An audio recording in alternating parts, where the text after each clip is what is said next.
My name is Kevin Eastman, and I am the official co-creator of the Teenage Mutant Ninja Turtles. With my partner Peter Laird, we created the Turtles back in 1984. The creation of the Turtles came out of love, passion, and a late-night bout of goofiness. I'm a big fan of Bruce Lee. I thought if Bruce Lee was an animal, what would be the silliest animal he would be? And so I did this drawing of a turtle standing upright with a mask on, nunchucks strapped to his arms, and I put it on Pete's desk, and I said, this is going to be the next big thing, a Ninja Turtle. And he laughed, and that was the barometer to carry on the foolishness to the next level. So if one, why not a group? So the first night, we drew, I did a pencil sketch with all four turtles, each with different weapons. When Pete inked it in, he added Teenage Mutant to the Ninja Turtle title, and that was it. We fell in love with the idea, and we didn't have any distracting paying work going on. The evolution of the names of the turtles really came out of the same kind of silliness that we approached the title. And we thought originally maybe traditional Asian names would be appropriate because of the history. Not silly enough.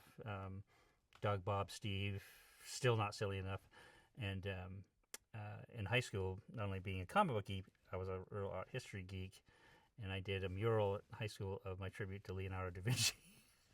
And so I just blurted out to Pete, I said, why don't we go crazy and name him after like Italian Renaissance artists? Leonardo, Michelangelo, and Raphael. And we laughed and it stuck. There was a discussion for about 2 weeks on Donatello because I liked a sculptor named Bernini better. So Donatello was almost named Bernini, but eventually we went with Donatello. The personalities of the turtles, to me, evolved out of comparisons or similar to a group that I would hang out with in high school or friends you might have, is that you would have the one that was the funny one, always cracking the jokes at the right or wrong time. The one that was more into technical this and that, taking apart clocks and building stuff. You'd have one that was the self-appointed leader of the group, and then you had the one, hopefully, that would be someone that would back you up in a fight. And I love the cross-section of these different personalities because they would be sibling-like, have arguments, be at odds. They love each other, but they don't always like each other. But when the chips are down, they all come together as a team, and together they're stronger with all of these personality types. Bringing that to the table is appealing. When Nickelodeon first mentioned that Seth Rogen and his crew was interested in doing a turtle project, I was absolutely pumped, thrilled, and not only being a longtime fan of Seth Rogen, I love his style and sense of humor. It's kind of my style, a little snarky, kind of sarcastic at times, and very in your face at other times. And I always felt that the humor elements of the Turtles is just as important as the martial arts stuff. So I was excited to see what he saw and what his crew saw as a vision for the movie. And it's big and loud and proud and awesome, and it's all them. You can see it just, from the trailer alone. You can see that these guys nailed it. What I loved about the approach for this movie was similar to Peter and I still figuring out how to draw when we were doing the early issues. So it's very organic. It's very raw. It's almost like an underground comic. It's earthy, and you feel the dirt and the city and the environment is all there. And I feel like that they really captured that wonderfully. It reminds me a lot of the original stuff that Peter and I did. The fun part of the various levels of involvement I've had on lots of different turtle projects is some a lot more intensive, some a lot less. And it's almost at times the less is better because I can enjoy it. And like to do a voice in here after so many fantastic artisans are bringing such a beautiful vision to life that I can just sit back and take it all in and then do my character and try to, do a good job and live up to their quality, which is fantastic. So it's fun. I love being part of it because it's just, they're my babies. When they first showed me the style of how they wanted to approach the animation, I loved it in that, again, I feel like it went to that sweet spot for me, which is these are teenagers and they're and they live in the city and they have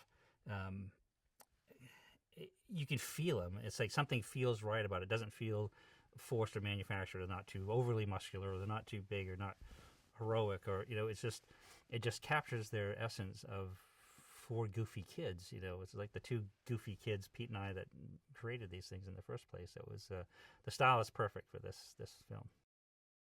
When the fans see this movie, I think I feel like from what I've seen, and actually the response that I've gotten from some of the conventions and stuff I've done now, is that it's going to be a lot of fun. It's going to take them to a place that they either remembered when they were growing up, what they loved about the Turtles, or if they're a new fan, take them to a whole new place to discover these Turtles. But I think it's going to be a great adventure, a great story, and a lot of fun. And I think they're going to walk out like high-fiving and cheering.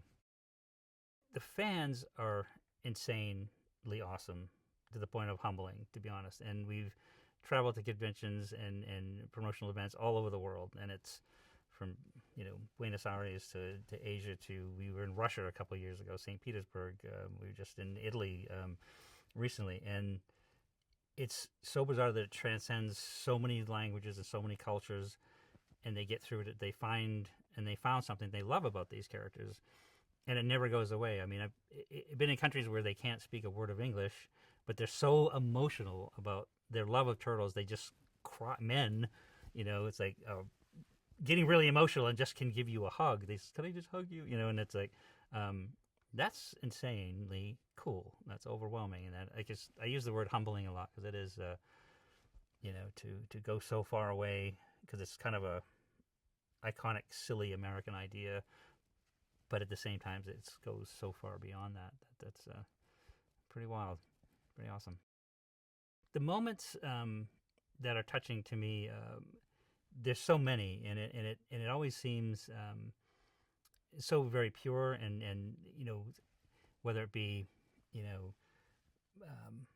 I love the turtle so much I wore the same Halloween costume for 3 years in a row, or the parent saying I gave them turtle pajamas, they wore them till they rotted off, to I had a really tough childhood, and the turtles helped me get through that. So when I saw what they had to go through, and that they still remained as a family and remained strong, and that helped them get through a tough time, and that's when it hits you emotionally. And that in those kind of moments of realizing that you've created something that means so much, even if it's just like, always loved them, always will, haha, that's great, to holy smokes, this really was a personal thing for them, and it's very important to them in their life. And that's pretty wild. The spectrum is big and all awesome.